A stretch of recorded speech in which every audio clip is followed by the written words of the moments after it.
जैसे ही शहरीन अनसा को बताती है कि मेरे ठुकराए हुए लड़की को तुमने अपना शौहर बना लिया, तुम जैसी समझदार लड़की ऐसे कैसे कर सकती है, तुमसे ये उम्मीद नहीं थी। अनस मेरा रिजेक्ट किया हुआ लड़का है और तुम अनस को अपना सब कुछ मान बैठी हो। मुझे तो ये समझ में नहीं आ रहा कि तुम अनस जैसे स्टूपिड लड़के के साथ कैसे रह रही हो। ये सुनकर अनसा अनस से कहेगी कि आज मेरे रूम में शहरीन आई थी, उसने मुझे बताया कि तुमने शहरीन से शादी करने का कहा था और दादा ने तुम्हारे लिए शहरीन का रिश्ता मांगा था, क्या ये सच है? तो जिस पर अनस अनसा से कहेगा कि ऐसी कोई बात नहीं, शहरीन ने तुमसे जो कुछ भी कहा है वो सिर्फ झूठ है, और रही बात मेरी और शहरीन के रिश्ते की, तो वो मैंने नहीं कहा था बल्कि दादा ने कहा था, और मैंने दादा को मना कर दिया था कि मैं शहरीन से शादी नहीं करूंगा। अगर फर्ज करें मेरी शादी शहरीन के साथ हो भी जाती तो तब भी मैं शहरीन से शादी ना करता, क्योंकि मैंने जिसको पसंद किया है उसको मैं कह चुका हूँ और आज वो मेरे सामने है। ये सुनकर अनसा शर्मा जाएगी, लेकिन अनसा अब शाजिया और मुरसलीन की बातें सुन चुकी है और ये बात जान चुकी है कि शहरीन का किसी लड़की के साथ चक्कर चल रहा है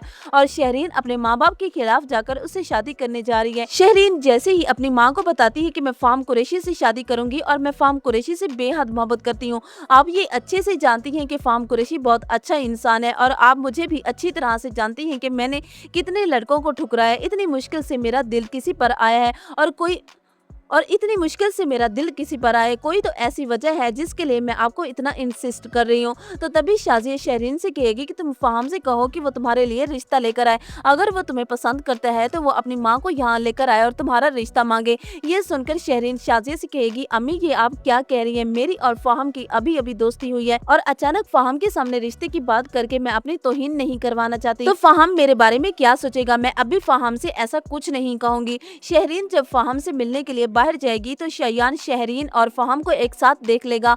घर आने के बाद वो शाजिया और मुरसलीन को बताएगा तो शाजिया मुरसलीन से कहेगी कि आपकी बेटी फाहम को पसंद करती है और उसने सोच लिया है कि वो फाहम से ही शादी करेगी। मैंने तो शहरीन को कह दिया है कि फाहम से कहो कि वो रिश्ता लेकर आए। ये सुनकर मुरसलीन शाजिया से कहेगा कि ये तुम क्या कह रही हो, शहरीन और फाहम की शादी कभी नहीं हो सकती। हमारी बेटी बागी हो रही है और उस कल के आए हुए लड़की के लिए वो हमारे खिलाफ जा रही है। वो जानती क्या है फार्म कुरैशी के बारे में, वो एक धोखेबाज इंसान है। मैं जानता हूँ फार्म कुरैशी की असलियत, लेकिन शहरीन की आंखों पर फाहम के नाम की पट्टी बन चुकी है।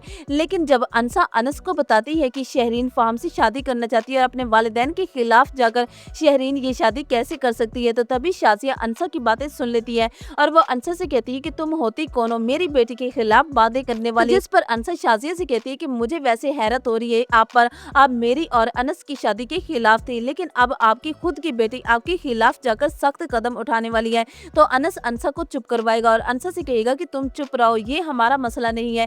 तो अनस अनसा की बातें सुनकर नाराज हो जाएगी और वहां से चली जाएगी। तो वहीं दूसरी तरफ शहरीन बातों ही बातों में फार्म कुरैशी से रिश्ते की बात कर देगी। फाहम इस बात से बहुत ज्यादा खुश होता है। घर आने के बाद वो अपनी माँ से शहरीन के बारे में जिक्र करता है। फाहम की माँ शहरीन को सुनकर हैरान होती है, क्योंकि फाहम की माँ कभी भी ये नहीं चाहती कि वो फाहम की शादी उस घर में करे जिस घर के लड़के ने मेरे बेटे का बहुत बुरी तरह से एक्सीडेंट की। लेकिन फाहम बहुत जल्द इस बात का बदला शहरीन से लेने वाला है और फाहम को इस बात की भी खुशी है कि शहरीन बड़ी आसानी से मेरी बातों पर यकीन कर रही है। तो व्यूअर्स, आपको क्या लगता है कि फाहम सच में शहरीन से मोहब्बत करता है या फिर शहरीन को धोखा दे रहा है? कमेंट्स में अपनी राय जरूर दीजिएगा।